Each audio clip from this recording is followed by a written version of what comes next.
ঈদ এবং দুর্গাপুজো একসঙ্গে। আমরা দেখেছি যে মহরম এবং দুর্গাপুজো একসঙ্গে। আমাদেরকে তো বলতে হয় না যে জুম্মা বন্ধ করতে হবে হোলির জন্য বা জুম্মার জন্য হোলি বন্ধ করতে হবে। এই মন্তব্যও কিন্তু আমি একদমই অ্যাকসেপ্ট করলাম না। আজকের দিনে দাঁড়িয়ে কারুর জন্য কোনো কিছু বন্ধ হবে না। আপনি এটা বলুন তো, এর আগে কি হোলি হয়নি?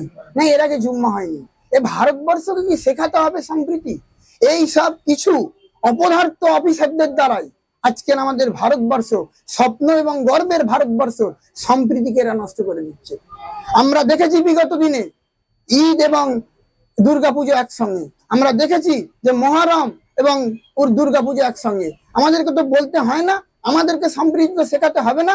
আমরা তো জানি যে যখন কোনো হিন্দু ভাই বা হিন্দু বোন বা মুসলিম বোন, মুসলিম ভাই যখন কোনো বিপদে পড়ে, আমরা কিন্তু একে অপরের বিপদে ছুটে যাই। এবং এটা আমাদের কাছে, ভারতবর্ষের সন্তানদের কাছে লজ্জিত যে এরকম মন্তব্য আমাদেরকে শুনতে হয়। এবং আমি এটাও দেখলাম বা শুনলাম যে বাংলাতেও নাকি কোথাও এক জায়গায় বলেছে যে জুম্মা বন্ধ করতে হবে হোলির জন্য বা জুম্মার জন্য হোলি বন্ধ করতে হবে। এই মন্তব্যও কিন্তু আমি একদমই অ্যাকসেপ্ট করলাম না। আজকের দিনে দাঁড়িয়ে কারুর জন্য কোনো কিছু বন্ধ হবে না। আমরা কিন্তু একযোগে, এক মতে, মানে জোটে আমরা ইউনিটি, একতাবদ্ধ এবং অর্গানাইজেশন ভাবে আমরা যেমন দুর্গাপুজোকেও পালন করি, আমরা ঈদকেও পালন করি, যেমন রমজানকেও পালন করি, আমরা হোলিকেও তেমন পালন করব। ধর্ম যার যার, উৎসব কিন্তু সবার। আমাদের এটা কিন্তু প্রত্যেককেই মাথা রাখতে হবে।